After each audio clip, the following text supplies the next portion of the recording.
Para la Escuela de Administración Educativa, la Cátedra María Eugenia Dengo constituye un espacio de reflexión, de diálogo y de exposición de temas que día a día, dentro de nuestra labor en gestión de centros educativos, pues nos ayuda a conllevar diariamente la acción educativa hacia un buen caminar.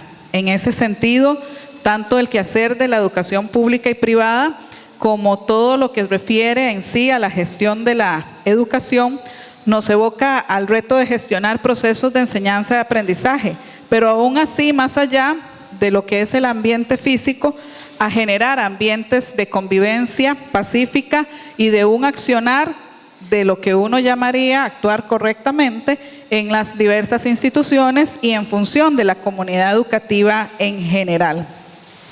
Es en ese sentido que en la charla de hoy pues vamos a tratar algunas acciones que dentro de los protocolos que tiene el Ministerio de Educación Pública van a regular y poder establecerlos de la mejor forma para el buen llevar a cabo la tarea de la gestión de la educación. Es importante, dentro de las realidades que hoy en día vivimos en las escuelas y colegios, donde se incrementa la violencia, donde se han incrementado cuestiones relacionadas con el poder y con otras situaciones que vienen a complicar el ambiente, y toda la divulgación que se hace de los medios televisivos, radiofónicos y demás, que pues nosotros como administradores y administradoras de la educación nos demos a la tarea de reflexionar respecto a este tema y sobre todo la forma de accionar para tener un buen resultado de la aplicación de estos procesos. Esta labor es fundamental y los centros educativos que hoy en día cuentan con herramientas como estos protocolos vayan en la línea de lograr esos espacios de convivencia que generen no solo equidad y justicia con un enfoque de derechos humanos y libres de toda forma de violencia y discriminación, sino que también apunten a generar pues una comunidad educativa integrada y que realmente se enfoque en el cumplimiento del objetivo que es la formación de nuestros niños y jóvenes. No quiero gastar más tiempito del que ya hemos tenido por ahí mientras nos organizábamos y creo que es importantísimo agradecerle a nuestra conferencista de hoy que con su experiencia y su dinámica cotidiana en estos temas nos viene a aportar un granito de arena que también viene a unirse con la experiencia que cada uno de ustedes para poder enlazar y hacer realidad un lema que nosotros tenemos por acá, y es que la gestión de la educación la hacemos todos. No solamente es el director, no solamente de repente son los profesores, es esta comunidad educativa en general, desde los niños, padres de familia, la comunidad en sí y todos quienes realmente conforman el centro educativo como un proyecto que se dedica a la acción educativa. Muchísimas gracias.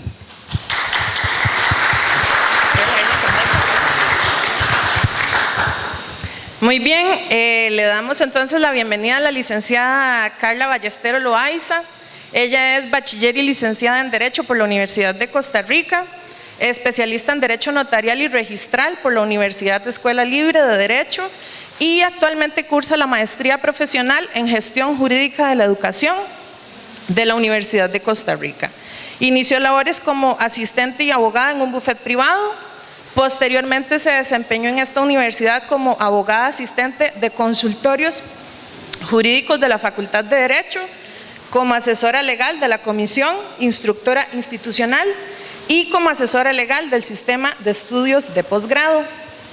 Desde el año 2013 presta sus servicios como asesora legal a la Dirección Regional de Educación San José Norte del Ministerio de Educación Pública y a partir del 2017 funge como docente de la Escuela de Administración Educativa de la Facultad de Educación de la Universidad de Costa Rica.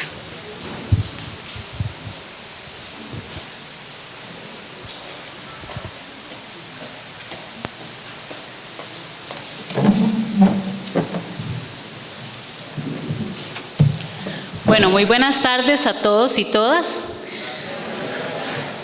Para mí es un honor estar acá frente a ustedes.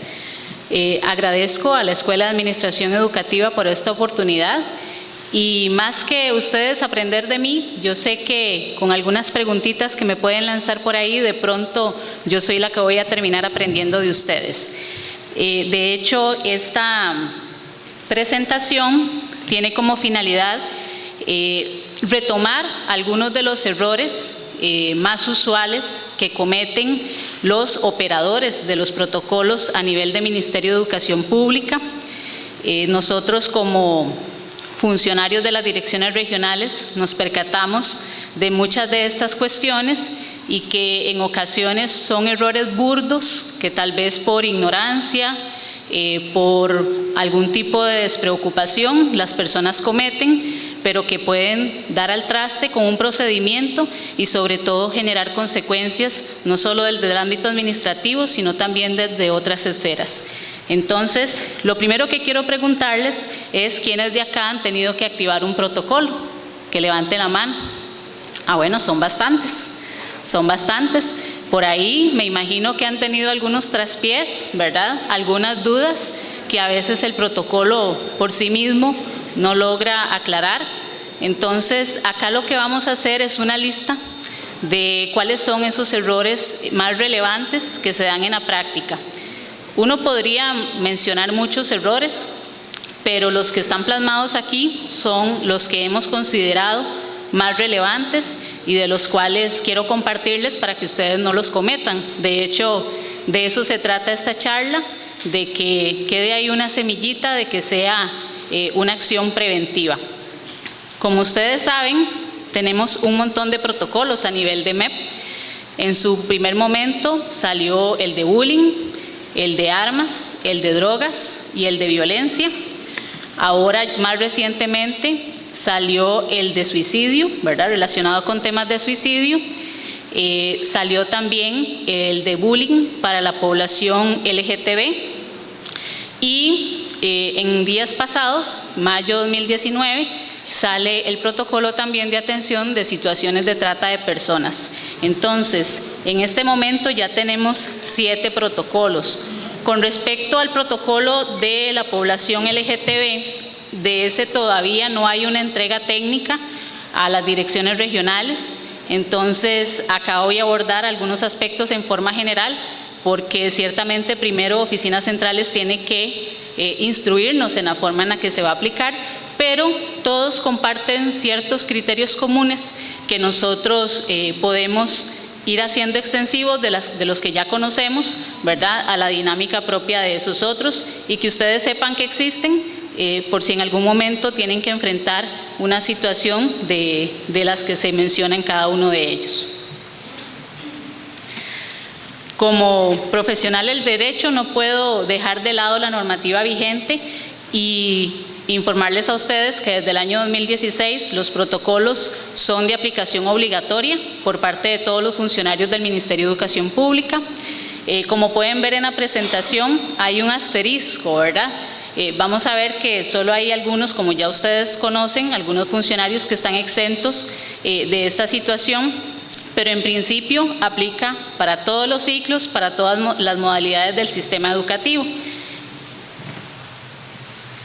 Asimismo, también, en caso de que no lo conozcan, en el año 2018 a finales se emitió una circular, aunque se puso en conocimiento de las direcciones regionales hasta este año, donde se da una adición al protocolo de violencia en virtud de la regulación contenida en la Ley de Relaciones Impropias. Entonces, también tenemos que considerar esta circular como una extensión del protocolo de violencia. Todos los protocolos, como ustedes saben, están en la página del Ministerio de Educación Pública, descargables, y también todos los anexos que conforman cada uno de ellos. Bueno, vamos a entrar un poquito en materia para irlos acercando a esto que nosotros llamamos errores, que a veces son un poco más chiquitos unos que otros, ¿verdad?, pero que siguen siendo, y nosotros como funcionarios públicos, en su mayoría los que están acá presentes, me imagino, tenemos que tener sumo cuidado con las acciones que vamos a desplegar, porque si hacemos algo que no está autorizado por la normativa, podemos vernos envueltos en un problema, no solo relacionado con él o la estudiante o los estudiantes que estén involucrados en la aplicación del protocolo, sino también desde el punto de vista ya personal como funcionario en instancias incluso judiciales. Entonces, vamos a ver el primer error que a veces se comete. A veces se piensa que si yo convoco al padre de familia y el padre de familia no se presenta a las convocatorias que yo le estoy haciendo porque tuve que activar un protocolo, no puedo continuar el procedimiento. Eso es un error. Existe dentro de todos los protocolos un paso que es comunicar al hogar, ¿verdad? Evidentemente, en el caso de los estudiantes menores de edad, pues los padres o encargados legales son los responsables de dar ese acompañamiento a nivel educativo. Pero yo tengo que estar consciente de que el solo hecho de la responsabilidad que me asigna el protocolo, eso no me va a permitir a mí echar para atrás solo porque el padre no llegó a la cita en la cual yo lo convoqué. No es que ahí lo dejo mientras el papá llega. Entonces, en esto hay que tener claro que existe una responsabilidad por parte del Estado de proteger a las personas menores de edad, ¿verdad? Y a la población estudiantil en general, y producto de esa protección nosotros no podemos dejar de lado un proceso únicamente porque hay desinterés de un padre de familia. De acuerdo con lo que es el Reglamento de Establecimientos Oficiales de Educación Media y el Reglamento de Evaluación de los Aprendizajes del MEP, se establece que el padre de familia tiene la obligación de asistir a las convocatorias que se le haga. Entonces, ¿qué tengo que hacer yo? Bueno, en primer lugar, tengo que comprobar que convoqué a ese padre de familia, porque si no, después no tengo cómo demostrar que lo hice, ¿verdad? Y además que en esas comunicaciones yo le advertí las consecuencias de no asistir. En todos los protocolos se plantea que si yo hago 3 comunicaciones al hogar y el padre de familia no se presenta, yo tengo la posibilidad de remitir un comunicado al Patronato Nacional de la Infancia para que ellos inicien un proceso, ya sea por negligencia o por descuido, ¿verdad? Entonces, eso por un lado. Por otro lado, a veces se supone que si el director no me está apoyando en esta gestión, entonces lo dejo por ahí el proceso. No, es responsabilidad de quien recibe la información en primera instancia y por lo tanto yo no puedo tratar de achacarle la responsabilidad al director de que yo le hice el comunicado y que no me dijo absolutamente nada de cómo tratar el caso. Se supone que el mismo manejo que tiene el director lo deben de tener cada uno de los operadores del protocolo. Entonces, en principio, la comunicación al director es un tema formal que plantea el protocolo como uno de los pasos a seguir, sobre todo porque, producto de esa aplicación, se van a tener que desplegar medidas que van a involucrar todo el centro educativo, entonces, evidentemente, el director tiene que tener conocimiento de eso. Otro de los errores que a veces se cometen es no brindar acompañamiento al estudiante que está involucrado en el tema de los protocolos cuando llegan cuerpos de policía, sean mayores o sean menores de edad. En esto hay que tener cuidado. Ciertamente no estoy diciendo con esto que dudemos de la actuación de los cuerpos de policía, entiéndase fuerza pública, entiéndase organismo de investigación judicial, pero también la posición de protección que nosotros tenemos nos hace garantes de la población estudiantil. Y entonces, en ese sentido, cuando un oficial llega al centro educativo a hacer algún tipo de diligencia, con autorización correspondiente, evidentemente, yo no puedo dejar al estudiante solo. Alguien del centro educativo lo tiene que acompañar porque es el que va a garantizar que a ese estudiante no se le lesione ningún derecho. Sabemos que existe un delito en el Código Penal que se llama abuso de autoridad y no existe ahí porque a los legisladores les pareció bonito ponerlo. Existe precisamente porque hay funcionarios, y esto se ve mucho en el tema policial, que se aprovechan de ese poder que les ha conferido la normativa vigente para realizar actos que son impropios. Entonces, en este caso, nunca se separen de ese estudiante al cual los cuerpos de policía llegan a buscar. No es que voy a obstruir, ¿verdad?, la función policial, no. Nada más voy a estar ahí como observador, como garante de que no se esté dando ninguna lesión a un derecho fundamental. Otro de los errores que también se comete, y a veces bastante, tal vez por la cultura idiosincrasia del tico, ¿verdad?, es que cuando una víctima llega a contarle algo a uno le gusta preguntar. Entonces, ¿y qué pasó? ¿Y cómo fue? ¿Y dónde pasó? ¿Y dónde lo tocó? Cosas de ese tipo. Entonces, en los protocolos, sobre todo los que están relacionados con violencia y específicamente con violencia sexual, hay que tener mucho cuidado en cómo hago yo la intervención con el estudiante que llega a contarme, ¿verdad?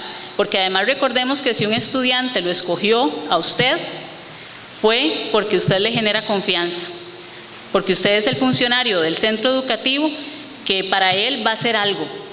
Él confía en usted, entonces hay que ganar, no solo se ganaron esa confianza, sino que hay que mantenerla, y la forma de mantenerla es que ustedes también sean muy cautos en la forma en que se hacen las intervenciones.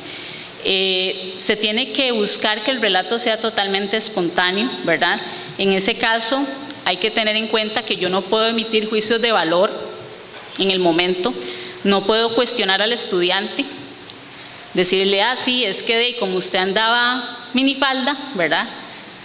O como usted tiene mucho brazo, ¿verdad? Y como la camiseta le queda tallada, se le ve el músculo bastante pronunciado, ¿verdad? Entonces por eso fue que le dijeron X, Y o Z.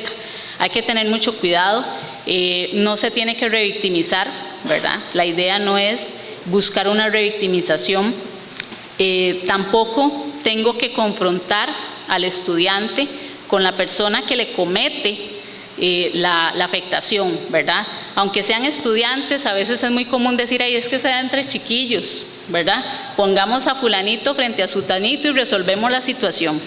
Eso no se puede hacer porque en estos casos no hay una relación de igualdad, siempre hay un desequilibrio de poder, entonces yo no tengo que poner frente a frente a los estudiantes.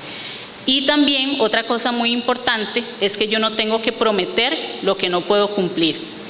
En ocasiones la persona llega y le dice a uno, vea, es que fulanito me abusó.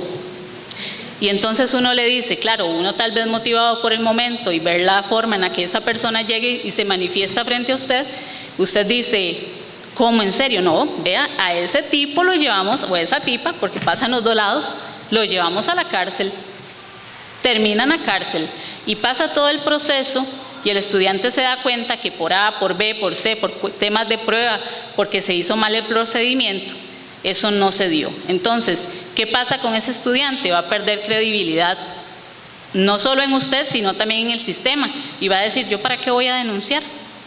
Si esto no va a llevar a nada, ¿verdad? Entonces, ese es un aspecto que también tenemos que tener en cuenta. Otro aspecto que también pasa muy a menudo, porque a veces pensamos que los mayores de edad somos omnipotentes, ¿verdad? Se le afecta al estudiante que es mayor de edad en el sentido de que no se le permite tener una persona de apoyo. Ciertamente las personas mayores de 18 años, de acuerdo con la legislación vigente, tienen plena capacidad de actuar. No necesitan a nadie más que los represente. Pero eso no quiere decir que por ese hecho yo no le pueda permitir una persona de confianza que le acompañe. Y a veces nosotros mismos en los problemas del diario vivir, llegamos a la casa y le contamos los problemas al marido, al hijo, a la esposa, al abuelito, a quien sea. Porque aunque seamos grandecitos y seamos responsables de nuestros actos, siempre necesitamos ese apoyo. Y nuestros estudiantes no están exentos de eso. Entonces, también hay que permitírsele esa posibilidad.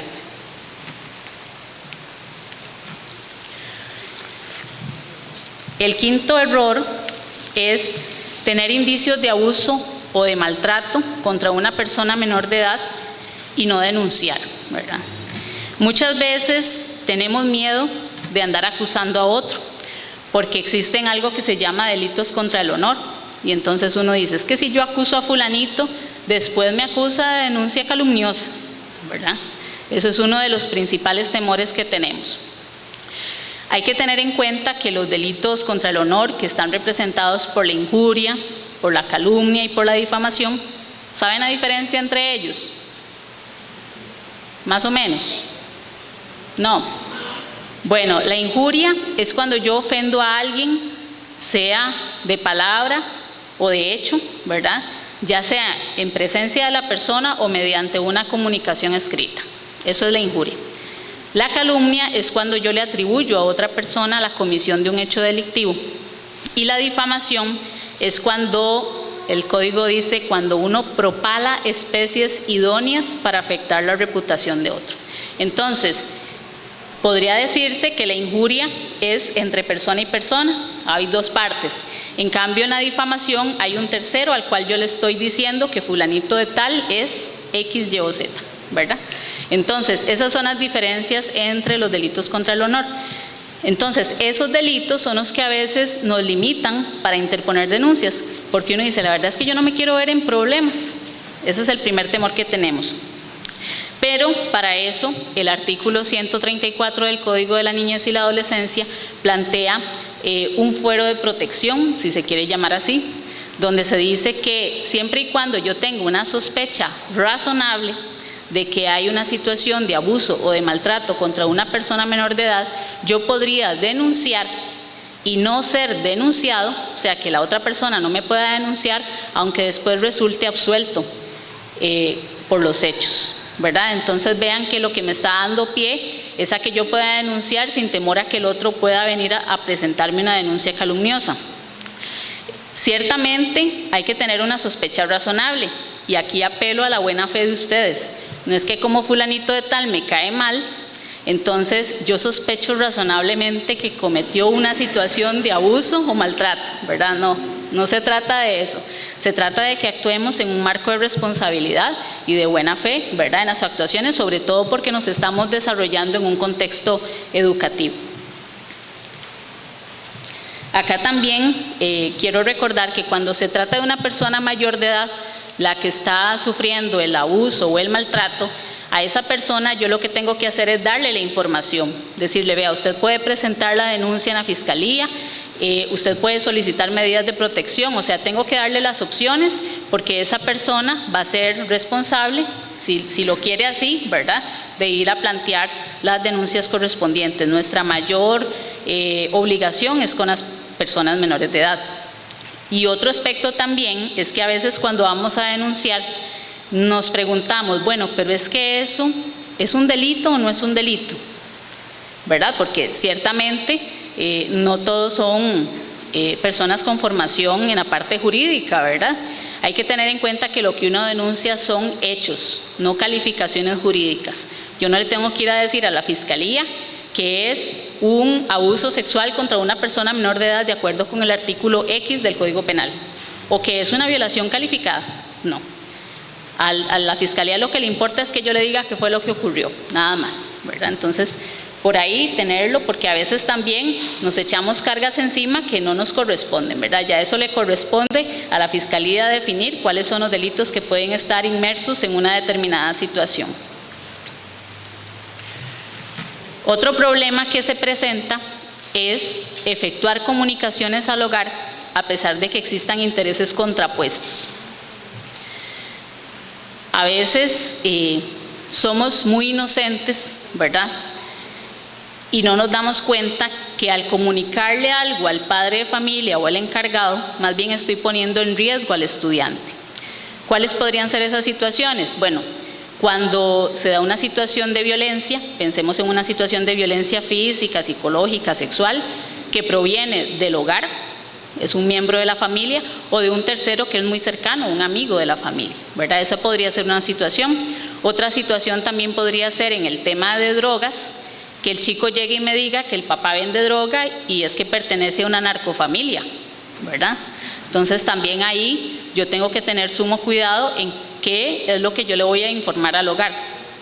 Y el otro tema también es, por ejemplo, ahora que es un tema que está en la picota, situaciones de orientación sexual o identidad de género.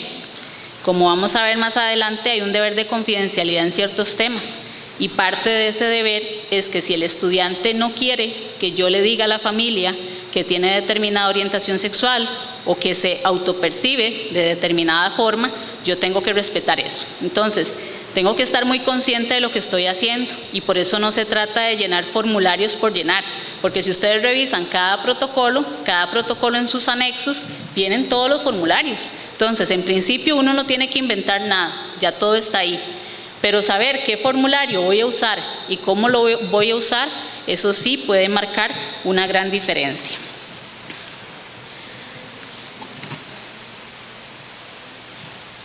Como les decía, hay temas donde tenemos que guardar un deber de confidencialidad. A veces irrespetamos ese deber de confidencialidad. Dentro de los aspectos en los cuales tengo que mantener esa postura es cuando yo tenga conocimiento de un delito en el cual está relacionado un estudiante, ya sea como autor, o sea, como la persona que despliega el hecho, o como víctima, ¿verdad? Entonces, eso tengo que mantener sumo cuidado en cómo se va a efectuar el manejo de esa información. Ciertamente en los protocolos, los únicos que tienen que intervenir y conocer son las personas que están directamente relacionadas con la ejecución del protocolo como tal. Nadie más de fuera tiene que enterarse de esa información. También otro aspecto que en este fallamos muchísimo es tener un espacio seguro para abordar este tipo de situaciones. A veces están los chiquillos en recreo y el aula abierta y ahí estoy hablando de violación, estoy hablando de drogas, estoy hablando de un montón de cosas y los chicos pasan y escuchan todo. El director del centro educativo en esto tiene una gran responsabilidad, que es procurar que exista un espacio lo más adecuado posible para tratar estos temas. Ojalá que esté alejado de las conglomeraciones y que no sea la sala de profesores, porque entonces, si los profesores están tomando café y yo estoy atendiendo a alguien más, ¿verdad? Ya ahí se puede generar una situación de fuga de información y hay que tener mucho cuidado por la legislación que tenemos en cuanto a la utilización de los datos personales, ¿verdad? Entonces, ahí tenemos que propiciar que exista un espacio adecuado para abordar la temática. Otro aspecto también es que los protocolos se tramitan en forma independiente al expediente acumulativo del estudiante, ¿verdad? No es que yo hago el protocolo y después lo meto ahí, no, eso queda separado, queda por aparte. ¿Por qué? Porque es parte también de garantizar esa discreción en el uso de la información que el protocolo representa. Como les decía, también en el tema de la población LGTB, el tema de la orientación sexual o la identidad de género es un aspecto del cual tengo que guardar silencio para no incurrir en algún tipo de abuso. También en el caso de trata de personas, yo no tengo que andar divulgando que tal persona es víctima o sobreviviente de trata, ¿verdad? El delito de trata de personas. Es muy común que a veces eso se fugue porque es un tema distinto, es algo que no se da mucho, o lo mismo que pasa con los estudiantes que están en las instituciones en condición de refugiados, ¿verdad? Hay que tener mucho cuidado porque ciertamente esas personas tienen un peligro de que los estén persiguiendo para hacerles algún daño, ¿verdad? Para callarlos de alguna situación, entonces hay que guardar todas las precauciones del caso. Y el último aspecto donde también tenemos que guardar confidencialidad es en los temas de los protocolos de violencia y de bullying relacionado con las declaraciones de los testigos. Yo no puedo revelar la identidad de los testigos. Entonces, si el padre de familia de la persona que violenta, entre comillas, ¿verdad? Porque el principio de inocencia no me permite decir que es culpable, esa persona me va a pedir un expediente cuando tenga que enfrentar el proceso de acción correctiva, ¿verdad? En esa información no puede ir el nombre del testigo y así lo ha determinado la Sala Constitucional desde el año 2013. No es que voy a guardar confidencialidad del relato, porque el relato es parte de los hechos, únicamente de la identidad del testigo o de cualquier dato que me pueda llevar a mí a identificar a esa persona, ¿verdad? Porque digamos, si en la institución solo hay un chiquito en primer grado con los ojos color verde, y yo digo que el chiquito con los ojos color verde fue el que dijo tal cosa, plenamente identificable, ¿verdad? Entonces tengo que cuidarme mucho en cuanto a cuál información voy a suministrar. Otro aspecto que también se ve acá es un derecho constitucional que a veces sabemos que tenemos y que a veces vemos en las películas y series, así como tipo CSI, La Ley y el Orden y demás, ¿verdad? Que es el derecho que tiene uno de abstenerse de declarar. Estamos conscientes de que eso existe, pero a veces en nuestros centros educativos no lo aplicamos. Entonces, el llamado aquí es a que cada vez que ustedes le hagan una entrevista, y conste que no solo es el tema de protocolos, también de acciones correctivas, a un estudiante porque cometió determinada falta, yo le tengo que decir, antes de que me diga nada, que tiene derecho de abstenerse de declarar, y así tiene que constar en el acta respectiva que ustedes levanten. Ya si la persona, después de que yo le hice esa acotación, decide manifestarse, está en su libre derecho, pero tiene que quedar consignado que yo le di la oportunidad de no hacerlo, porque es un derecho constitucional. No solo está contemplado en el Reglamento de Evaluación de los Aprendizajes, está contemplado en el Código de la Niñez y la Adolescencia, en la Constitución Política y también en tratados internacionales como la Convención Americana de los Derechos Humanos.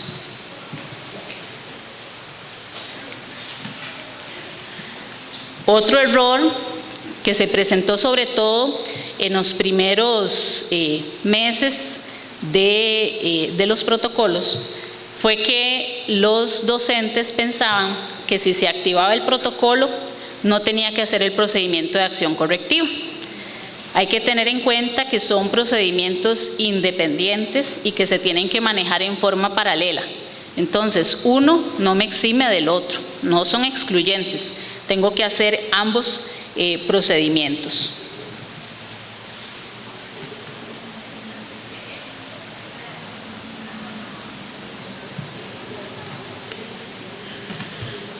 Otro tema que a veces por la premura, por la emergencia, no se hace, es realizar el acta de traslado de los estudiantes. Cuando yo tengo que trasladar a un estudiante porque por una situación de violencia lo golpearon, se fracturó, le rompieron, hay que coserlo y demás, y lo tengo que trasladar a un centro médico, no me lo puedo llevar así porque así.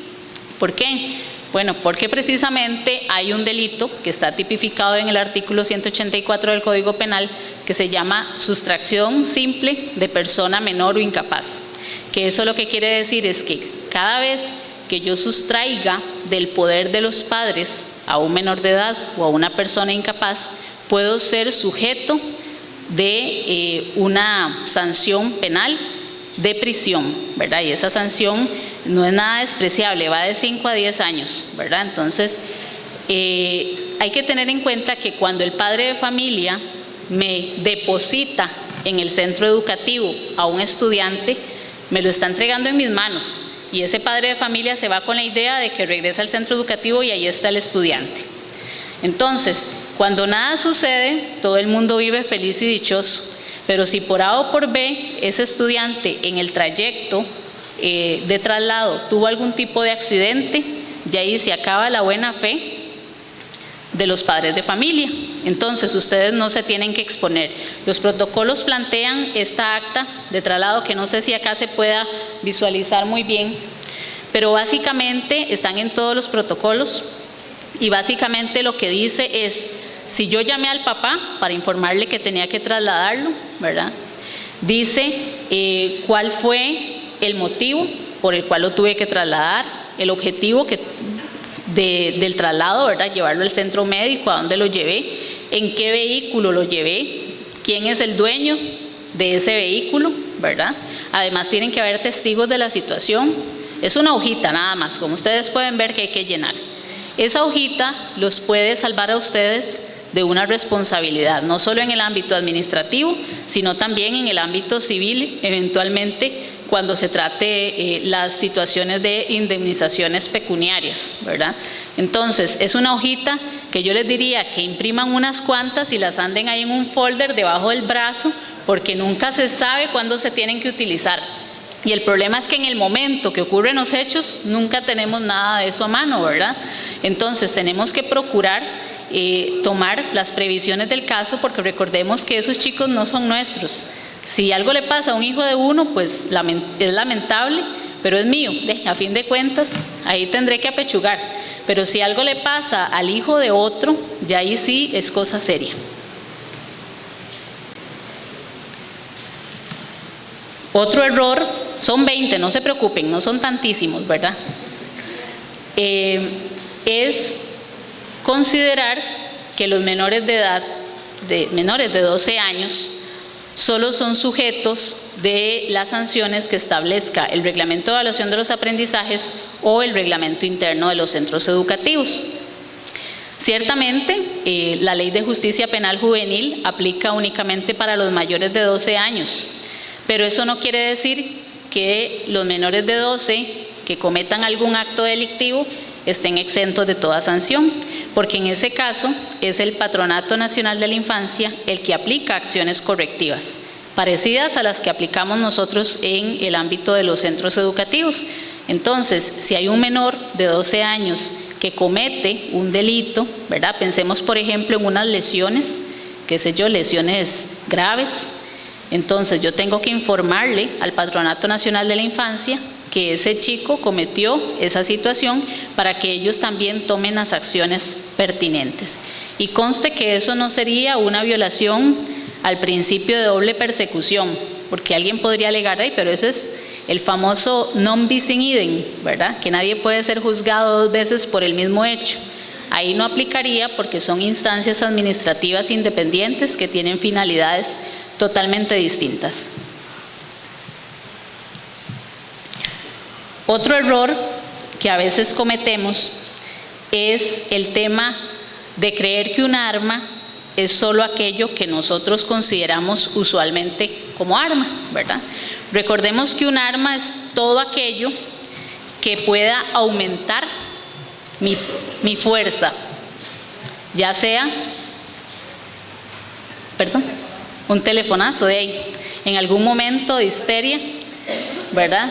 Todo puede funcionar como arma eventualmente, ¿verdad? Una computadora, un micrófono, yo se lo lanzo a alguno de ustedes desde aquí y probablemente pueda ocurrir algo, ¿verdad? Desafortunado. Pero a veces pensamos en armas solo como revólver, como cuchillo, ¿verdad? Como, bueno, todo lo que son armas de fuego y demás. Hay que tener en cuenta que hay una clasificación de las armas. Están las armas propias, impropias, ¿verdad? Las propias son aquellas que fueron creadas para hacer armas. En eso podemos ver esas que ya conocemos, podemos ver el gas pimienta, las pistolas eléctricas y demás, ¿verdad? También tenemos lo que son las armas impropias, que son las que no se crearon para eso, pero eventualmente pueden servir, ¿verdad? En eso los centros penitenciarios son un vivo ejemplo. Ustedes no se imaginan lo que uno encuentra ahí que hacen los reclusos. O sea, es impresionante de dónde sacan un arma. Usted ya no sabe si entrar en realidad, porque cualquier cosa que ellos tengan lo moldean para que se convierta en arma. Entonces hay que tener también cuidado con esas armas impropias, porque son las que no tienen ese fin, pero la persona que los utiliza se los da. Y hay otras que son las hechizas, que esas hay que tenerles mucho miedo, ¿verdad? Y que no son solo cuchillos o navajas, sino también hay armas de fuego, ¿verdad? Que se hacen de manera muy rudimentaria, ¿verdad? Y que eventualmente pueden resultar muchísimo más peligrosas que las convencionales. En el tema de armas hay varias presunciones que yo tengo que hacer. Siempre tengo que presumir que el arma es peligrosa, siempre tengo que presumir que está cargada y que puede detonarse en cualquier momento. Porque a veces uno puede decir, no, pero mira, esa me parece un arma de juguete. No se la jueguen, porque nosotros no somos especialistas, no podemos definir, y mucho menos si uno no la tiene a cierta distancia, si determinado objeto puede constituir o no puede constituir arma. Otro ejemplo de error es recoger las armas de fuego o las drogas ilegales sin la presencia de la policía. Acá, recuerden que cuando algo de esas dos cosas ocurre, lo único que yo tengo que hacer es llamar al 911. Ellos se van a encargar de coordinar con los cuerpos policiales para que lleguen a visitar el centro educativo. En el tema, ¿por qué no está metido el arma blanca? Porque en el tema del arma blanca los protocolos permiten que la persona que los encuentra, con presencia de testigos y con las debidas medidas de seguridad, entiéndase, guantes, bolsas y demás. En esto hago un llamado a los directores de centros educativos de que incluyan dentro de las cositas que hay que comprar, guantes, bolsas tipo Ziploc, por ejemplo, ¿verdad? ¿Para qué? Para que exista el material que se requiere para hacer ese levantamiento. Entonces, los protocolos sí permiten que las armas blancas sean retiradas, o sea, recogidas por la persona que activa el protocolo, siguiendo esas medidas de seguridad y con testigos. ¿Por qué con testigos? Porque si usted no tiene testigos, eventualmente usted fue el que incluyó esa arma en el centro educativo y nada te va a poder respaldar, ¿verdad? Entonces hay que tener sumo cuidado con qué actuaciones se llevan a cabo en ese sentido. También en el tema de las drogas, a veces pensamos, bueno, pero es que yo no sé distinguir si ese polvillo que andan ahí es coca o qué será, ¿verdad? O unas pastillas muy particulares. En eso lo que aplica es que siempre que exista una sospecha de la ilegalidad de la sustancia, yo active el protocolo. Es mejor que lo activen, que llamen a la policía y que la policía diga, no, no es nada. Es mejor. Se levanta una actita y se cierra el caso, no era ya, feliz todo el mundo. Pero es mejor eso a que después ustedes no activen el protocolo y resulte que la droga sí era ilegal, ¿verdad? Entonces hay que tener mucha precaución con las decisiones que se toman, sobre todo porque esas decisiones siempre se toman en caliente, cuando están ocurriendo los hechos. Es muy fácil para ustedes ahorita hacer las anotaciones ahí que consideren oportunas, pero en el momento en que se dan las cosas, a uno se le fueron las luces, ¿verdad? Ya ahí uno no se acuerda ni cómo era que empezaba el protocolo, ¿verdad? Es más, ¿cómo hago el primer escrito, verdad? O sea, hay un momento en que la persona puede sentirse frustrada, porque evidentemente no es algo que nos guste hacer, sinceramente, ¿verdad? No solo es un trabajo adicional al que ya tenemos, sino que también como implica tanto detalle, en algún momento nos sentimos tan inseguros que procuramos hacer las cosas bien y a veces por la taranta no lo logramos.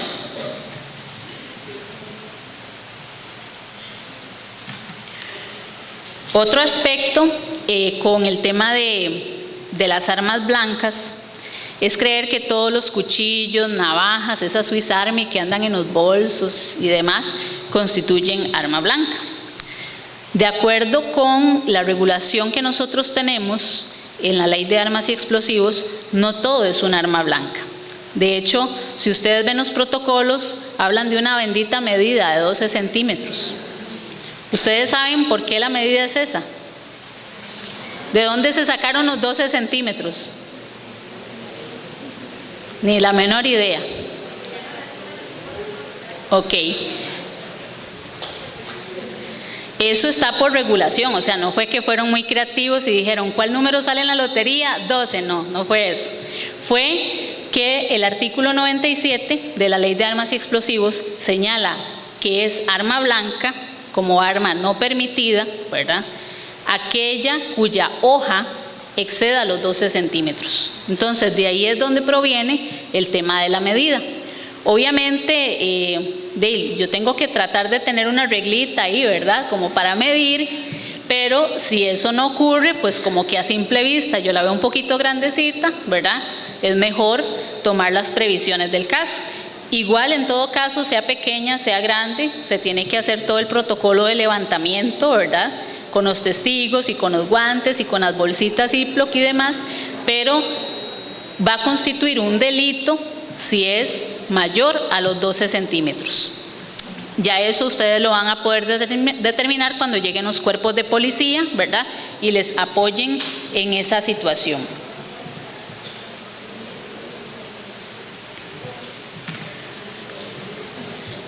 En el tema de las drogas, como les decía antes, para nosotros a veces es difícil saber si una sustancia es X, es Y, es Z, ¿verdad? Sobre todo porque en principio no las consumimos, entonces no tenemos tanto contacto con ellas. A veces no denunciamos porque desconocemos si eso es una droga o no. Entonces, en esto hay que tener en cuenta que son prohibidas tanto las drogas ilegales como las legales. Las ilegales no se las tengo ni que mencionar: marihuana, cocaína, LSD, hongos, todo eso, ¿verdad? Las legales, que son el alcohol, el tabaco, los medicamentos, son, digamos que drogas legales, pero que no son permitidas en los centros educativos. En los centros educativos solo se van a permitir los medicamentos que estén debidamente prescritos por un médico, obviamente, y los que son de venta libre, que venden en cualquier lugar. Pero si yo veo un medicamento que requiere, ¿verdad?, que uno dice, no, eso no es acetaminofén, ¿verdad?, no es Tapsin, ¿verdad?, que requiere algún tipo de prescripción, tengo que solicitársela al estudiante, y si no la tiene, pues tengo que activar el protocolo porque es una sustancia no permitida a nivel de centro educativo. Otro aspecto que a veces nos hace dudar con el tema de las drogas es qué cantidad va a ser delito, qué cantidad es consumo personal y qué cantidad es tráfico de drogas. En eso yo les digo que no se compliquen. Independientemente de la cantidad que encuentren, ustedes no tienen por qué definir si es consumo o si es tráfico. Eso le corresponde a la Fiscalía. Ellos, en el momento en que realicen la requisa correspondiente, porque puede que el estudiante, si es que hay tenencia de drogas, puede que el estudiante la entregue, pero no sabemos si anda más y tampoco lo podemos requisar. Entonces, siempre tengo que suponer que la situación ilegal está presente. Y mejor activo el protocolo de esa forma, y si después se determina que no tenía más y que para la Fiscalía era simple consumo, problema de la Fiscalía, no de nosotros, porque nosotros llevamos a cabo la acción tal cual se requería. Otro error que a veces cometemos, o que a veces decimos incluso, qué dicha, se agarraron fuera del centro educativo, no me toca ya, ¿verdad? Es muy común. O también cuando son estudiantes de diferentes instituciones y nos damos cuenta de que son de diferentes instituciones porque andan diferente uniforme, simplemente, ¿verdad?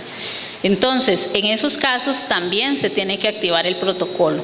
Incluso esos casos podrían ameritar la intervención de los supervisores de educación, ¿verdad? E incluso podría pensarse en instituciones educativas que estén en una condición geográfica limítrofe y que representen la participación de centros educativos de diferentes direcciones regionales, ¿verdad?, dependiendo de dónde esté ubicado cada centro educativo. Entonces, en esos casos de violencia, también se tiene que activar el protocolo y realizar las coordinaciones interinstitucionales para que el protocolo pueda desplegar sus efectos.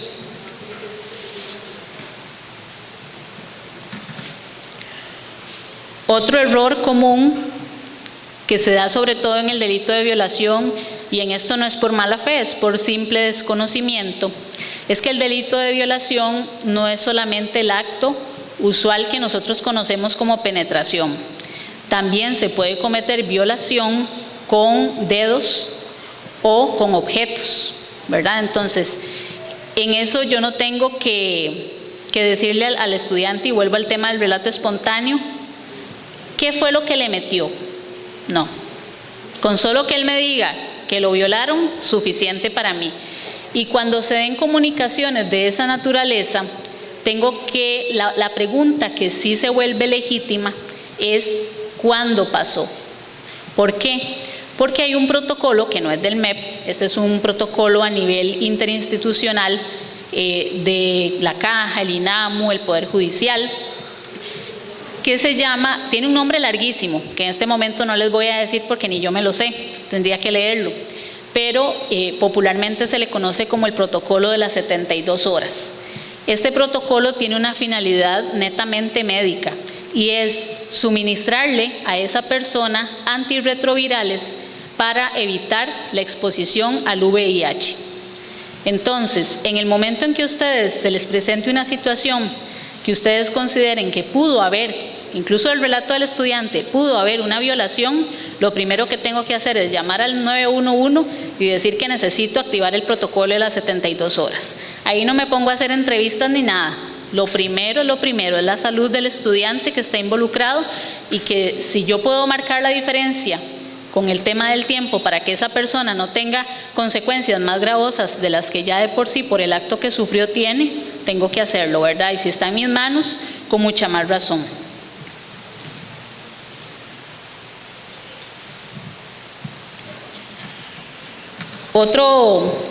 Otra situación que tal vez no es tan grave, pero que sí va a tener ciertos efectos, es cuando nosotros decidimos tratar un caso de violencia como bullying. Ciertamente, cuando se da una situación de violencia en un centro educativo, y ojalá un centro educativo grande que tiene 1000 estudiantes, ¿verdad? Difícilmente yo me voy a enterar que entre fulanito y sutanita, a menos de que sea docente de esas personas, se dio una situación reiterada, ¿verdad? Recordemos que en el tema de bullying hay varias características, ¿verdad? Pero hay características que se comparten con el tema de violencia. Los dos comparten que la situación es intencional, o sea, el que violenta al otro es porque lo quiere dañar. Ya partimos de ahí. En los dos se da entre pares, ¿verdad? La violencia se genera entre estudiantes. En los dos posiblemente hay una relación de poder o una relación de desigualdad. La diferencia va en el tema de la repetición o la continuidad de los actos. Solo que cuando el estudiante llega y me dice que sufrió un acto de violencia, per se, no me voy a enterar de si es una situación de bullying o no, hasta que haga una pequeña investigación y determine si se han dado otros casos en el pasado. Entonces, es muy común que los protocolos de bullying empiecen como violencia. Lo importante es que si se da esa situación, o sea, si se confirma el bullying, se pase al protocolo de bullying. ¿Por qué? Bueno, porque en la parte social, llamar algo como violencia o como bullying tiene diferente graduación. El bullying es más grave y con el bullying hay que implementar otro tipo de medidas, porque una cosa es un acto de violencia aislado, ¿verdad? De que tal vez tenemos un estudiante que es muy tranquilo y de pronto alguien le mencionó una situación que le afectó y por algo que nosotros llamamos en derecho emoción violenta, se le tiró al otro compañero y le pegó. Pero tal vez no es su conducta habitual. Pero ya cuando alguien despliega conductas habituales de agresión, ¿verdad? Ya ahí tenemos que tratar las situaciones de manera distinta, desde el punto de vista de abordaje psicosocial, ¿verdad? Entonces, es importante tener clara conciencia de eso que diferencia bullying y violencia para poder aplicar el protocolo correcto e implementar las medidas correctas para tratar la situación en concreto. Hay que tener en cuenta que el reglamento de evaluación de los aprendizajes plantea la posibilidad de dictar una medida cautelar. Cuando hay situaciones donde yo veo que los actos de violencia fueron tales que estoy poniendo en riesgo no solo al estudiante víctima de la situación, sino también al resto de la población estudiantil, el director puede tomar una medida cautelar de inasistencia por 10 días, que esos 10 días, si ustedes lo ven, coinciden con los 10 días que se tienen para hacer la investigación, ¿verdad? Entonces, esa medida cautelar es un arma que se tiene a nivel institucional para evitar enfrentamientos y para dejar que las cosas se enfríen un poco, porque a veces sabemos que si la situación ocurrió ayer, y el estudiante víctima mañana no va a querer ir a la escuela o al colegio, por razones obvias. Si a nosotros nos pasara, tampoco quisiéramos hacerlo.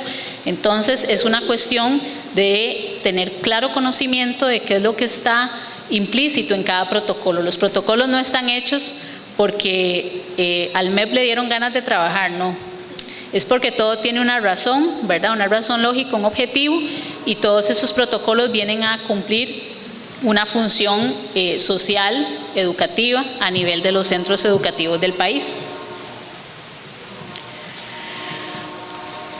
También se da que a veces pensamos que ya apliqué el protocolo, ya hice el informe, ya me desentiendo de la situación. Hay que tener en cuenta que siempre se tiene que dar un seguimiento a todos los protocolos. la actuación de ustedes no termina con el informe. Se tienen que seguir desplegando ciertos actos para poder decir que efectivamente lleve un seguimiento de la situación. Este seguimiento se tiene que hacer en el primer mes, ¿verdad? Cada semana. Del mes 2 al mes 6 lo puedo hacer cada 2 semanas. Y del mes 6 en adelante lo puedo hacer cada mes. Entonces, uno podría decir, ¿y qué? ¿Hasta cuándo? ¿Verdad? En principio, hasta que el estudiante salga del centro educativo, porque yo tengo que determinar que, disculpa, ¿sí? Repetir los tiempos, ok. Durante el primer mes, cada semana. Del mes 2 al mes 6, cada 2 semanas. Y del mes 6 en adelante, cada mes. Entonces, en principio yo tengo que dar ese abordaje hasta que el estudiante se desvincule del centro educativo, porque yo tengo que garantizar que esa situación que tuvo que vivir, ¿verdad?, no le va a generar una consecuencia negativa, y yo como funcionario voy a hacer todo lo posible para que la secuela sea mínima. Entonces tengo que seguir desplegando actos de seguimiento. ¿Qué pueden ser actos de seguimiento? Bueno, si es un delito que está de por medio, yo puedo llamar a la fiscalía y preguntar o ir, porque por teléfono no quieren dar información, pero entonces yo puedo ir y preguntar, vea, es que yo vine y planteé esta denuncia y necesito saber si está en curso todavía.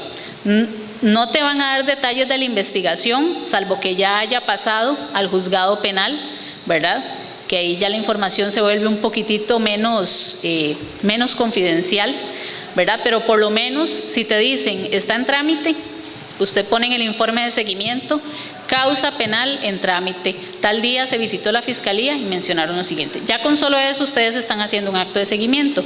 Y obviamente en los casos de bullying yo tengo que seguirle dando, y de violencia en general, tengo que seguirle dando seguimiento a esos estudiantes para ver si no fue que el presunto agresor dejó a ese estudiante pero me tomó otro, ¿verdad?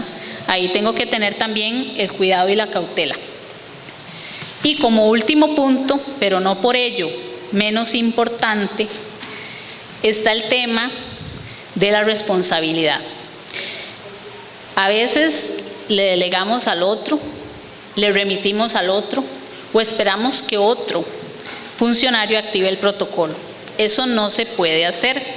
La primera persona que recibe la noticia es la encargada de activar el protocolo respectivo. No es que le voy a decir, vea fulanito, ¿por qué no le va a contar esto mismo que le conté a usted a fulanito de tal? Y no le diga que me dijo a mí, ¿verdad? ¿Por qué? Porque con eso yo estoy revictimizando a la persona, lo estoy poniendo en riesgo, porque entre yo retarde mi acción, pueden haber situaciones que pongan en riesgo la integridad, no solo física, sino también emocional de ese estudiante. Además de eso, lo que les mencionaba al principio, si el estudiante lo escogió a usted para comentarle una situación tan delicada, fue porque usted le representa una persona de confianza. Entonces no defraudemos esa confianza. Y la parte que tal vez los motiva a cumplir con este principio, que a nivel de protocolo se le llama principio de actuación responsable, es que existen faltas que comete el funcionario que no activa un protocolo. Desde el punto de vista administrativo, si yo no cumplo con la activación del protocolo, estoy cometiendo una falta grave. La falta grave no la ve el jefe inmediato, la ve directo el Departamento de Gestión Disciplinaria y puede acarrear, dependiendo de la gravedad de la falta, una suspensión sin goce de salario o incluso un despido, ¿verdad? Entonces, en eso tenemos que tener claridad de a qué nos exponemos cuando le delegamos a otra persona el cumplimiento de algo que nos corresponde. Las únicas personas que no están obligadas a activar los protocolos a nivel institucional es el personal de limpieza o los oficiales de seguridad. Pero de ahí en fuera, todos los demás estamos obligados a activar los protocolos. Todos, no importa que sea título primero, título segundo, que tengan más vacaciones que el otro, eso no importa, ¿verdad? En eso no hay distinción, porque es una responsabilidad estatal que tenemos y nosotros como funcionarios, y conste, hablo mucho de funcionarios públicos, pero las instituciones privadas también han adoptado los protocolos del ministerio también como pauta de actuación, algunos centros educativos privados. Y está bien porque la misma circular que dice que es obligatoria para nosotros, les da la posibilidad a ellos también de asumirlos como propios. Ok. ¿Qué otra responsabilidad, no solo administrativa, se puede generar de no activar un protocolo? Bueno, está la responsabilidad civil. Y esa cómo nos duele, porque nos toca en la billetera, ¿verdad? Recuerden que cuando hay un acto donde hay un funcionario público involucrado, siempre, generalmente, se demanda al funcionario y al Estado. Generalmente la gente tiene más interés en demandar al Estado porque el Estado tiene más bienes, porque ya ahí si buscan en el registro Carla Ballestero, no, esa tipa no tiene nada, ¿qué le vamos a cobrar? No, nada, ¿verdad? Pero el Estado sí tiene con qué responder. Pero el hecho de que el Estado tenga con qué responder no nos genera una coraza, no nos genera una protección, porque el Estado también puede hacer una acción de regreso para cobrarnos a nosotros ese daño que nosotros generamos, o incluso la misma persona decidir hacer la demanda en forma solidaria al funcionario y al MEP, ¿verdad? Entonces ahí ya sí están en juego nuestros bienes. ¿Y esto por qué? Bueno, porque hay un artículo en el Código Civil, que es el 1045, que dice que todo aquel que por dolo, culpa, negligencia, imprudencia, le cause un daño a otro, tiene la obligación de repararlo junto con los perjuicios. Eso parte de un principio que se llama responsabilidad civil extracontractual. Entonces, ahí es donde nos tocan el dinero. Y la parte más fea, todavía que esa, es cuando la situación puede tornarse como delito. Entonces, acá yo les traje los delitos que podrían estar de por medio en el tema de la activación del protocolo. Uno de ellos es la omisión de auxilio. Este es un delito que no es por nuestra condición de funcionarios públicos, es un delito que puede cometer cualquier persona que viendo a alguien en peligro no le preste el auxilio.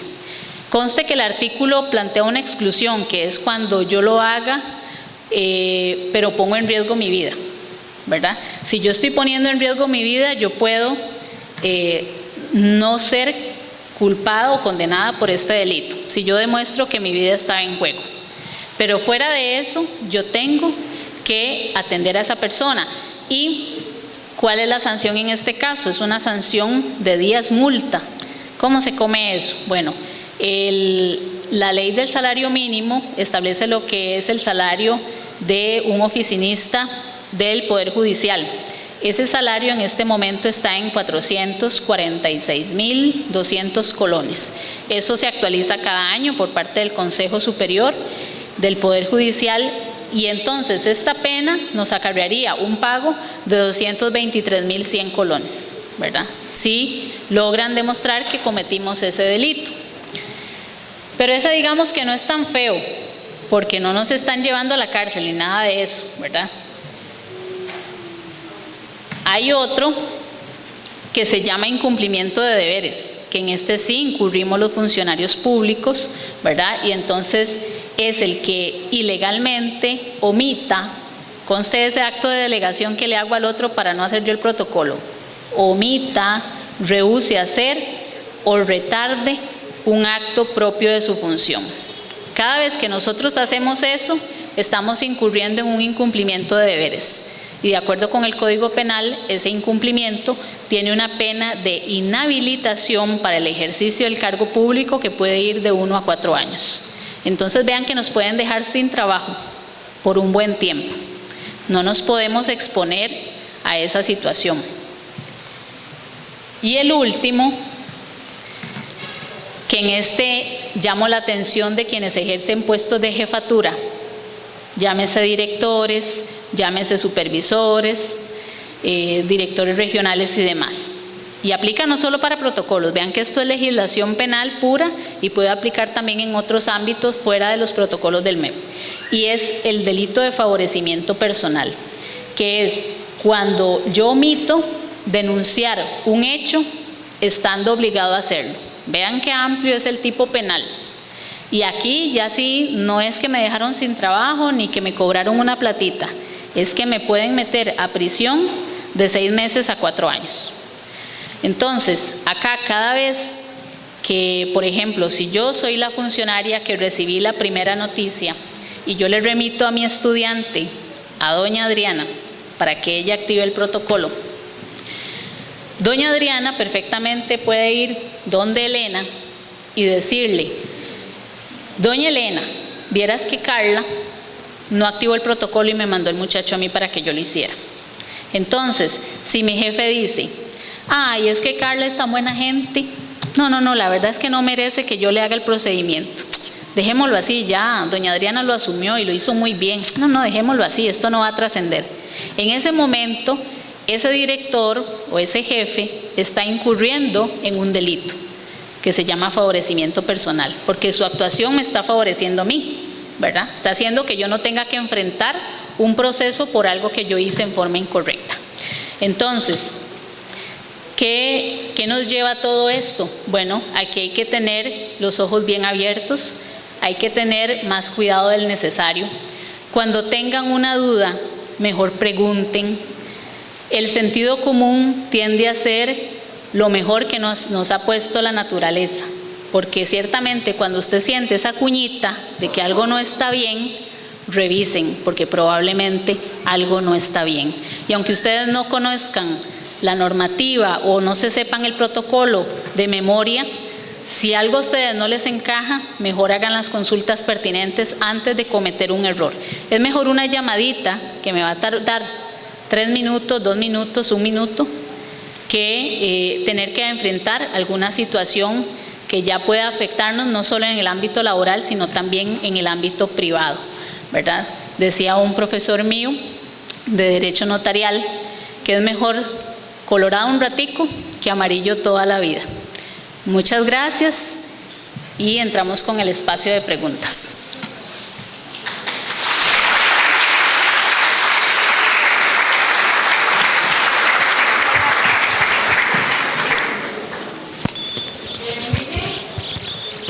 Sí, ahí.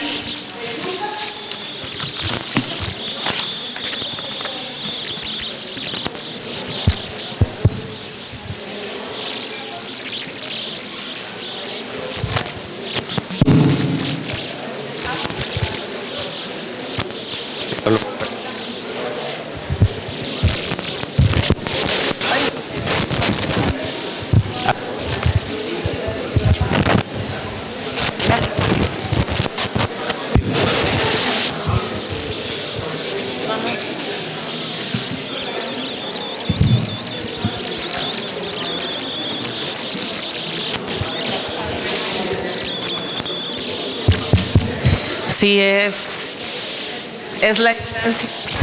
Sí, yo creo que sí. Sí. Aquí es, ok. Bueno, muchas gracias por pregunta más bien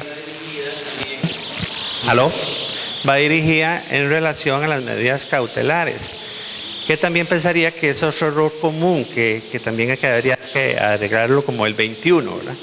Que se tiene la costumbre o la mala costumbre de que se interpreta que la medida cautelar se puede hacer para todo.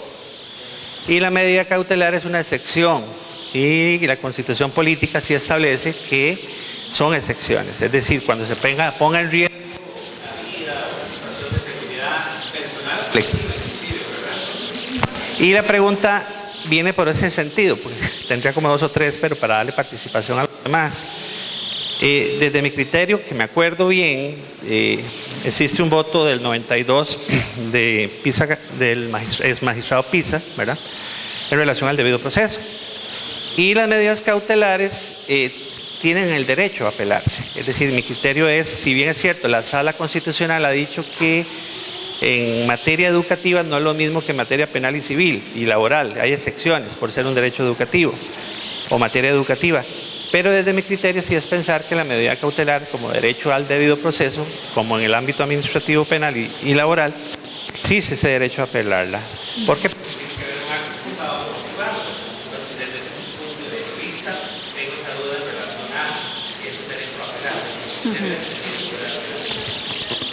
Y la otra, tal vez, para que pueda aclarar,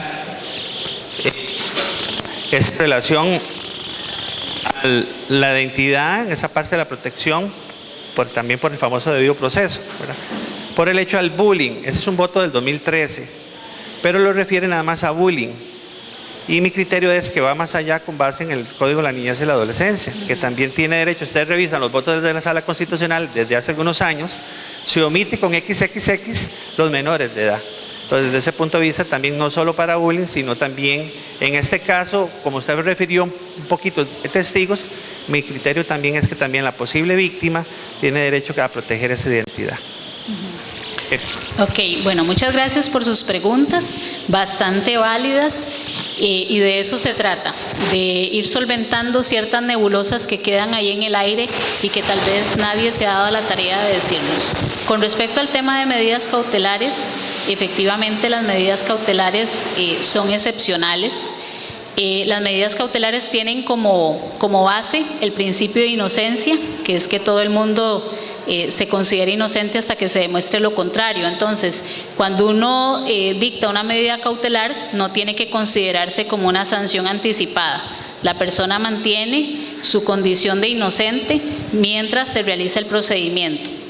Esas medidas cautelares no pueden ser irrestrictas, ¿verdad?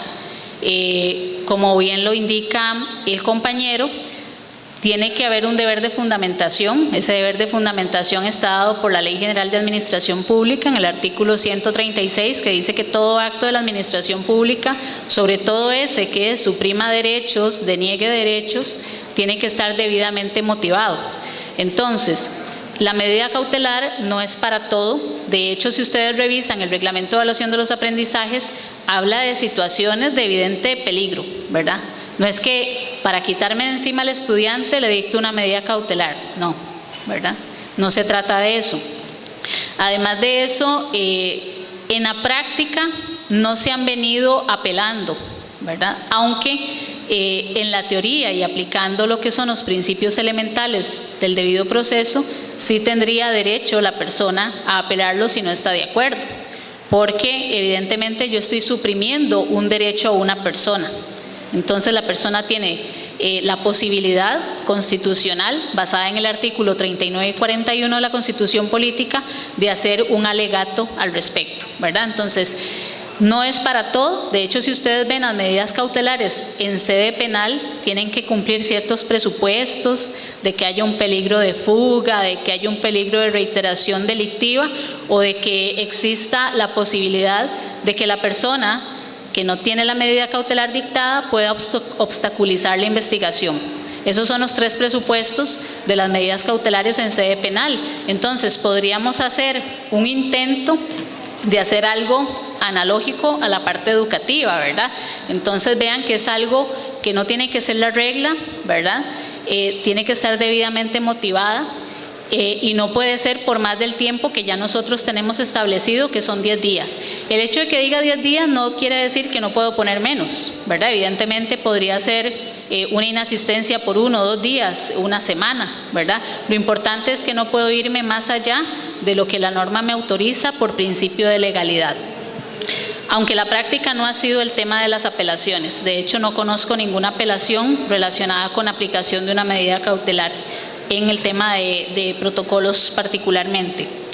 Y con respecto a la sentencia que mencionaba el compañero, que emitió la Sala Constitucional en el año 2013, esta sentencia efectivamente se da en un marco de aparente bullying. Sinceramente, no se desprendió de la lectura de la sentencia que evidentemente hubiera sido una situación reiterada, porque lo que se hace ahí es ponderar dos derechos constitucionales. Por un lado, el derecho de defensa en un procedimiento de acción correctiva, obviamente disciplinario, y el derecho a la integridad física, que es un derivado del derecho a la vida que contempla también el artículo 21 de la Constitución Política. Entonces, los magistrados, la Sala Constitucional está constituida por 7 magistrados, hicieron un voto 4-3. Entonces, cuando hay un voto 4-3, ustedes imagínense un incendio en la sala constitucional, porque ahí están peleando los mayores exponentes del derecho constitucional en Costa Rica para decir cuál derecho constitucional tiene que prevalecer. Y eso no es sencillo, porque los dos son bienes jurídicos tutelables, ¿verdad? Tanto el debido proceso como la integridad física. En esa sentencia lo que se dijo fue que la integridad física tiene que estar por encima del debido proceso. Entonces, la madre de familia que había pedido copia del expediente y que el centro educativo le dio copia, pero antes de darle copia tachó todos los nombres, esa madre de familia va y reclama porque dice que si ella no sabe quién fue el que manifestó cada cosa, no puede hacer un ejercicio claro del derecho de defensa. Y en el fondo tiene razón. Para nosotros poder defendernos, tenemos que saber de qué nos acusa y quién nos acusa. Porque qué tal que digan, es que Carla el día 8 de mayo estaba a las 6 de la tarde, estaba transitando bajo los efectos del alcohol por la ruta 27, ¿verdad? Entonces uno podría decir, no, pero es que yo no hice eso en ese momento, yo necesito saber quién fue el que dijo que yo hice eso, ¿verdad? Y evidentemente es parte de mi derecho de defensa, pero en el caso de bullying, la sala mencionó y lo sacó con bombos y platillos en un comunicado de prensa que se prohibía revelar la identidad de los testigos. Yo recomiendo que se extienda a los casos de violencia, ¿verdad? Porque las víctimas de violencia pueden ser, y los testigos pueden convertirse en eventuales víctimas de bullying, ¿verdad? El hecho de que una acción la primera vez se trató como violencia no quiere decir que sea la única que yo vaya a afrontar con esos estudiantes en particular. Entonces, lo ideal es que desde un principio yo resguarde esa identidad para no generar nuevos o potenciales víctimas.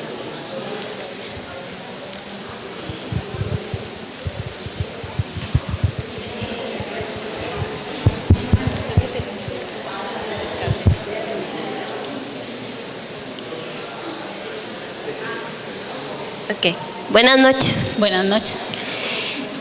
Bueno, antes de lanzar la pregunta voy a hacer una explicación del contexto. Nosotras trabajamos en un centro de educación especial con discapacidades bastante severas y por las características de la institución tenemos muy cerca a las madres y encargados de los chicos y chicas. Muchos de ellos no se comunican, muy pocos hablan, pero no es porque su comunicación sea funcional o sea asertiva. Entonces está siempre la familia de por medio y muchas de las encargadas, sean madres o familiares, permanecen dentro de la institución bastante rato, algunas todo el periodo que los chicos están en clases. Se han generado algunas situaciones entre ellas, aparte de que como los chicos no se comunican bien, nosotras generalmente sospechamos de situaciones, pero realmente son situaciones difíciles de saber certeramente si eso no es por la comunicación, sí, de agresión, de violencia, porque lo que vemos son conductas diferentes, no es que los chicos lo expresen abiertamente. Mi pregunta es si estos protocolos pueden activarse en esos casos, o por ejemplo en caso de que un chico venga lastimado y se le pregunta al encargado, el encargado puede decir o no la verdad, no siempre lo podemos saber con certeza, pero si estos protocolos podemos aplicarlos en casos de encargados. Y ha pasado también que por esa situación que las madres están cerca, algunas han ingresado incluso a violentar o intentar agredir a compañeras docentes. Entonces, ¿qué tanto aplica o no esos protocolos? o si habría que buscar otras instancias, ya no sé, el OIJ, el MEP, el INAMU, otras cosas. Y la otra preguntita, perdón, sería con respecto al programa Convivir, que es el que cobija estos protocolos.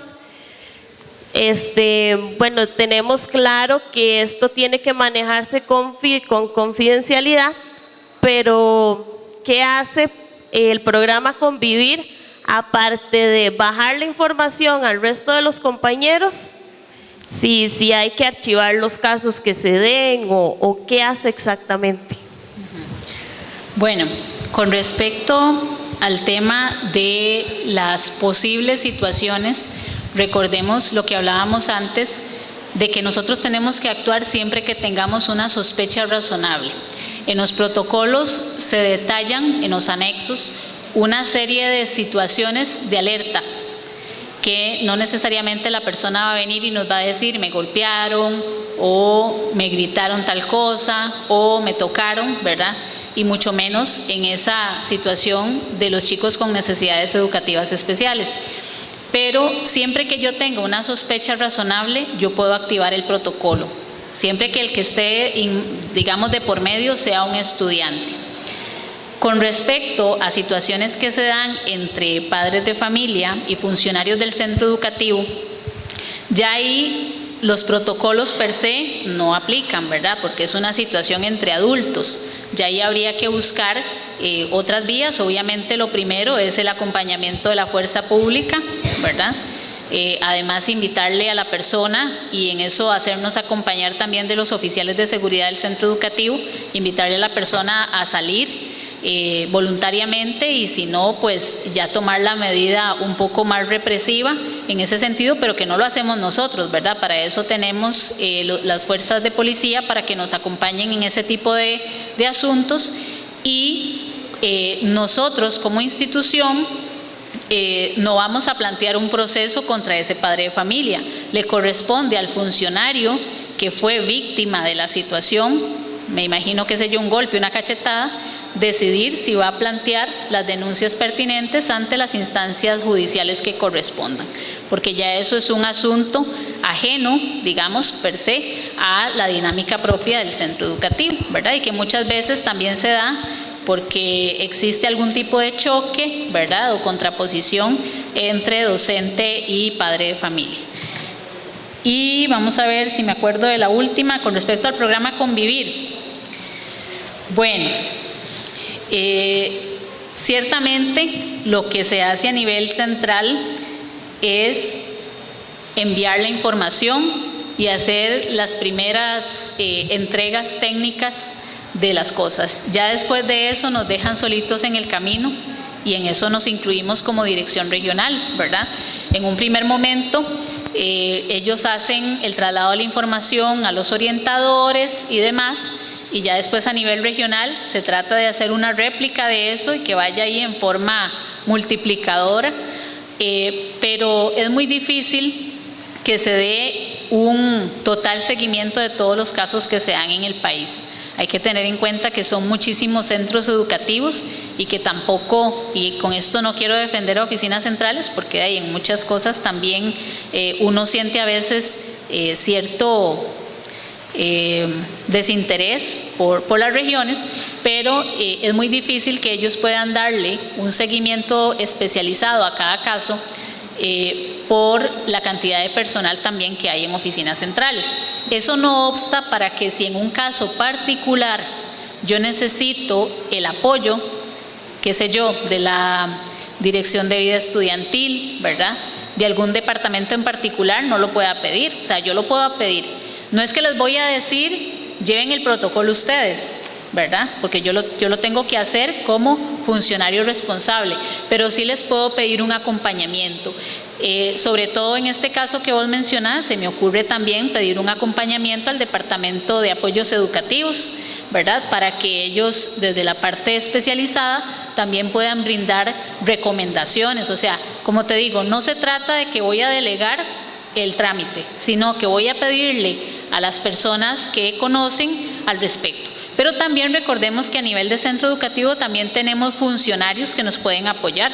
¿verdad? Hay centros educativos que tienen equipos interdisciplinarios y orientadores, y aunque no voy a llegar donde el orientador y le voy a decir, tome, encárguese de esto, sí le puedo pedir, bueno, mire, ayúdeme a determinar qué medidas puedo implementar en este caso, porque tal vez le tocó al profesor de estudios sociales que nada sabe de la parte psicológica o de la parte social. El hecho de que exista un principio de actuación responsable que dice que yo soy la que tengo que llevar adelante el protocolo, no quiere decir que yo no pueda buscar apoyo o acompañamiento, tanto institucional como fuera. De hecho, cuando nosotros pusimos en conocimiento de la región el tema de los protocolos, les dijimos que era muy propicio, y ahí estaban los directores, que a nivel institucional se formara una comisión de apoyo a la aplicación de los protocolos, para que ya exista un equipo conformado y que en dado caso ya ese equipo incluso puede tener un banco de estrategias que me pueden apoyar a atender determinada situación. Entonces, no se sientan tampoco solos. El apoyo se puede buscar y los demás también estamos obligados a brindar ese apoyo, pero que eso no represente una forma solapada de desligarme del procedimiento.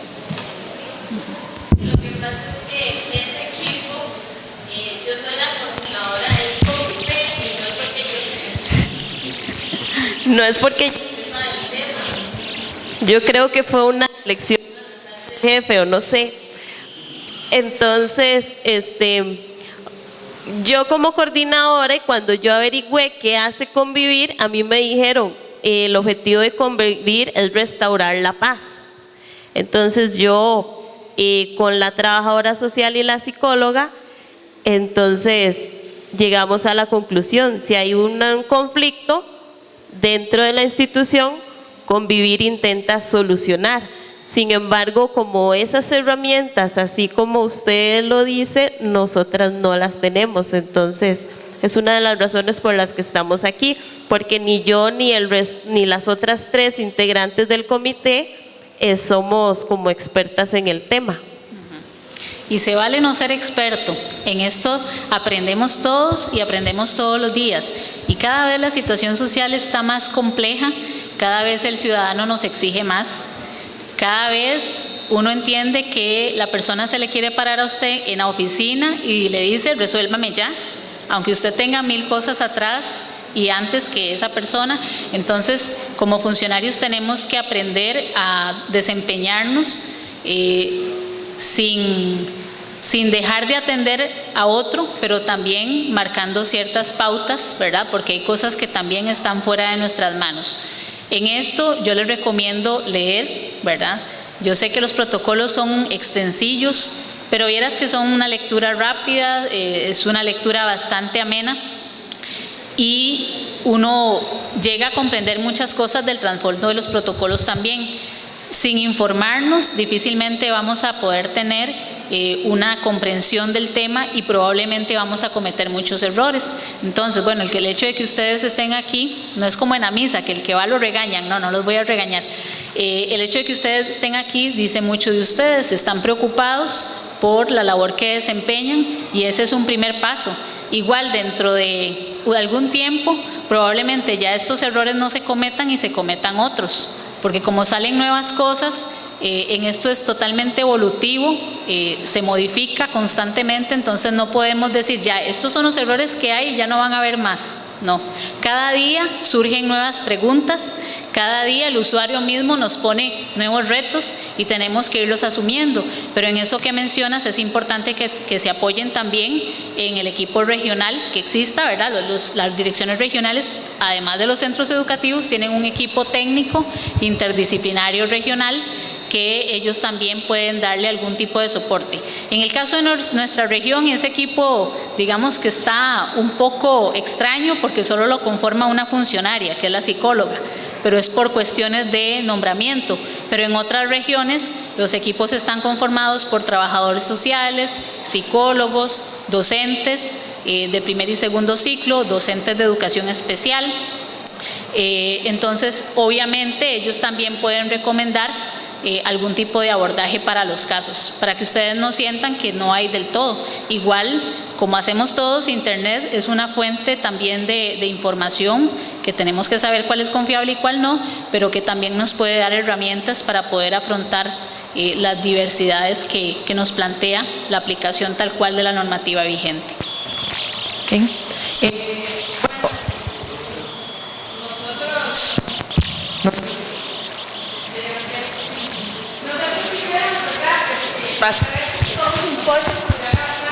Pues, por razón de tiempo, vamos a hacer dos intervenciones. Teníamos, bueno, el compañero que me dio la palabra, ahora sí, muy puntuales, ¿verdad? Y la compañera que me había pedido antes, ¿verdad? Hola, hola. 1, 2.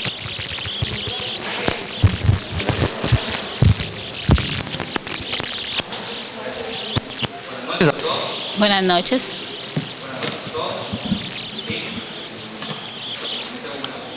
En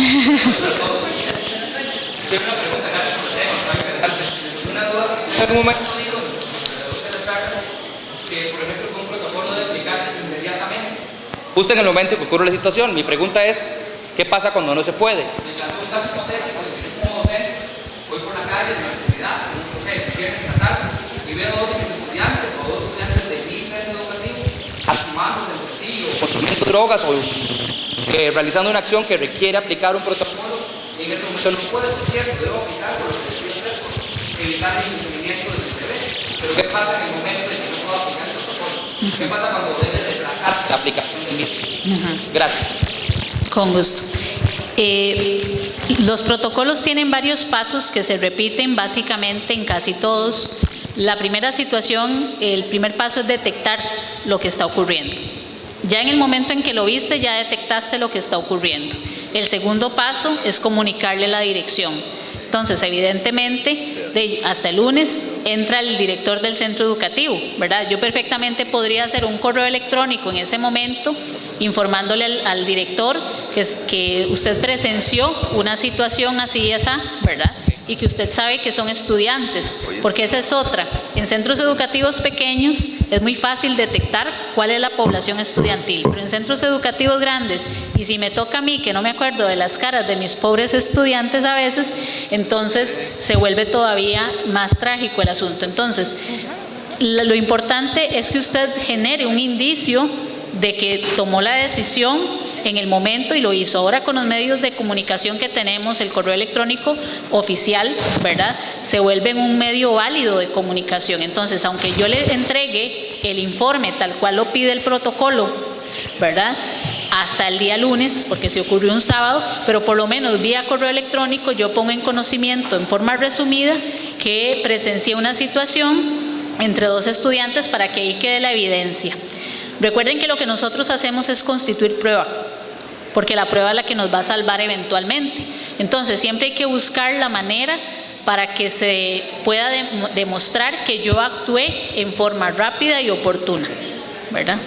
Igual tampoco se trata de que si ves a dos estudiantes golpeándose vaya y los separe, porque a veces el estudiante podría, si usted no tiene testigos, podría señalar que usted le hizo un tocamiento inapropiado, ¿verdad? Gracias. Que se dé un momento, por ejemplo, el protocolo no pudo aplicarse, digamos, justo en ese momento y pasaron varios días, por ejemplo, del viernes al lunes, ellos pueden decir, no, es que el profesor me vio, pero no era mío, me confundió o pensó que era otra persona. Entonces yo decía algo así, como, si el protocolo no se aplica en ese momento, ¿qué se debe hacer para actuar correctamente?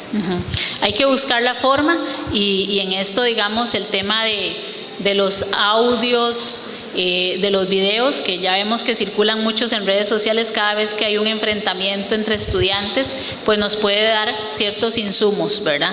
Igual hay un principio en derecho que nadie está obligado a lo imposible, ¿verdad?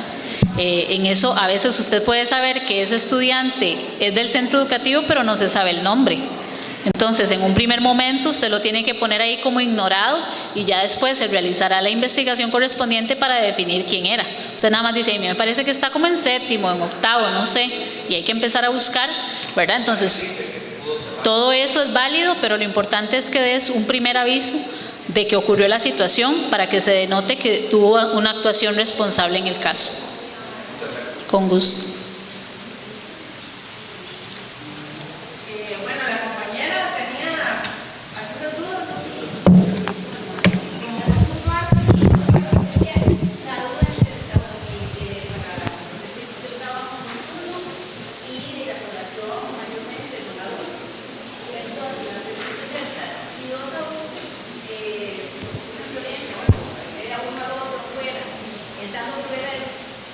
Gracias. Buenas noches. Si dos adultos, hacen esta falta de violencia afuera, ¿verdad? Están con las camisas del uniforme y todo, pero son adultos, ahí se activa el protocolo también, es decir, ya si fue un viernes, así, lo mismo que estaba diciendo el muchacho, pero que son adultos. También se tiene que activar el protocolo, porque es que en los protocolos yo estaba viendo con esta de las lesiones autoinfligidas y el suicidio, que dice ahí en una referencia que se hace a Levice que si es menor de edad, y en el caso yo estaba viendo que si son mayores de edad, no tienen seguro y tienen alguna problemática, ¿verdad? O alguna idea suicida o algo así, entonces ¿qué hace uno en ese caso? Porque se está dejando por fuera esta población. De hecho, los protocolos, si ustedes ven la circular que dice que es obligatoria, se dice que para todos los ciclos y modalidades del sistema educativo, desde preescolar hasta todas las modalidades de secundaria y educación de personas jóvenes y adultas. Entonces, el hecho de que sea una institución de adultos no quiere decir que no aplique el protocolo, quiere decir que voy a tener que valorar cuáles son las actuaciones que tengo que desplegar en cada uno, porque van a haber actuaciones que no tengo que hacer. Por ejemplo, ese estudiante al cual le quebraron la dentadura, yo nada más le tengo que decir, vea, usted puede ir a presentar un proceso penal por lesiones, ¿verdad? En la fiscalía, yo tengo que informarle qué puede hacer. Entonces, ahí digamos que se matiza la actuación que se tiene que desplegar, pero no quiere decir que no lo activo porque son mayores de edad. No, está para toda la población estudiantil, solo que tiene matices dependiendo de cuál sea la población que se trate. Otra cosita le iba a decir que, bueno, que estuvo muy bonita la presentación, estuvo muy provechoso, y que un compañero me decía la inquietud que ojalá que pudieran hacer una charla así con el debido proceso también, que sería muy importante, porque de verdad que está muy importante todo. Muy bueno, ahí se lo dejo de tarea a mi jefatura para que lo valore para próximas oportunidades. Muchas gracias. Y ahora sí, con esta pregunta vamos a cerrar la discusión de la noche. Muy buenas noches, compañeros y compañeras. Agradecerle a usted la información que nos acaba de brindar. Usted presentó 20 elementos y de esos 20 elementos, según la estadística, son como 4 anotaciones por cada uno, es decir, son como 80 elementos que hay que tomar en cuenta, número 1. Número 2, yo le decía a la compañera que si hay 80 elementos que usted dijo ahorita, imagínese también en el abordaje del debido proceso. Qué importante sería conocer cuáles son esos sesgos que se están o estamos llevando a cabo en este momento, ¿verdad? Porque aquí no podemos decir yo estoy bien, usted está mal. Podríamos mejorar mejor todos, ¿verdad? En este caso.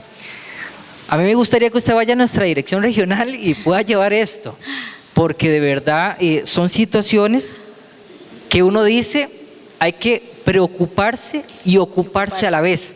Pero sí le digo que uno se preocupa, porque son muchas situaciones y demás. Y otra pregunta, un poco de chota, pero no chota, es una realidad.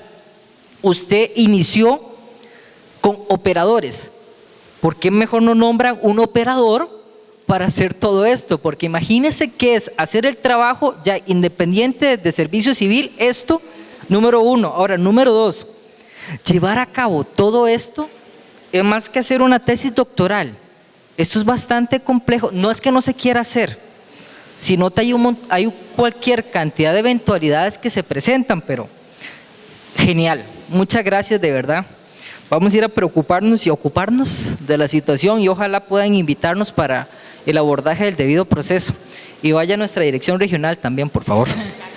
A Puriscal, por favor. A Puriscal. Tengo que hablar con el colega de allá, entonces. Por favor. Hay varios de acá. Ciertamente el debido proceso es todo lo que nosotros hacemos. Debido proceso no es solo un asunto disciplinario, ¿verdad? Cada vez que incluso se emite un acto administrativo tiene que cumplir determinado proceso. Entonces es un tema sumamente amplio y también muy rico de explorar. Bueno, de mi parte muy satisfecha de que esa sea la percepción que se tiene de este abordaje. Es algo pues limitado en el sentido del tiempo y demás, y que también no lo sé todo, ¿verdad? De hecho, esto ha sido producto de los dolores de cabeza que me he llevado en los últimos años, ¿verdad? Pero la idea es que compartamos estas experiencias para que ustedes también se puedan enriquecer de lo que otros hicieron mal, no en sentido negativo, sino para evitar cometer los mismos errores. Y ciertamente eso es un proceso de evolución, tenemos que ir evolucionando. Tienes toda la razón en el sentido de que estamos atiborrados de funciones. Hay momentos donde llega un tema ya de estrés laboral, propiamente dicho, ¿verdad? Donde aunque nuestra jefatura sea maravillosa, hay tanto por hacer en la oficina que ustedes ya no saben ni de dónde sacar tiempo. Y en los centros educativos el problema es que no necesariamente se da un caso, se dan varios y pueden haber varios al mismo tiempo y uno dice, bueno, ¿y en qué momento planeo? ¿Y en qué momento doy clases? ¿Y en qué momento hago los protocolos? ¿Y en qué momento soy persona? Porque también hay una cuestión que dice que uno es ser humano y tiene derechos fundamentales a dormir, a comer a sus horas y demás. Entonces, es una cuestión que tenemos que ir aprendiendo a manejar y que solo unidos, ¿verdad? Y compartiendo información vamos a poder lograr por lo menos de la mejor manera posible. No digo que en forma perfecta, pero por lo menos con la menor cantidad de hierros posibles. Bueno, muchísimas gracias, ¿verdad? Por la atención prestada, por haber venido. Muchísimas gracias, Carla, una super presentación.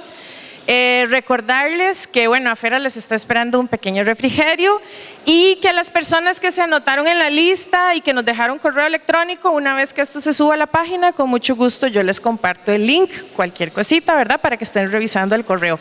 Muchas gracias y que tengan muy buenas noches.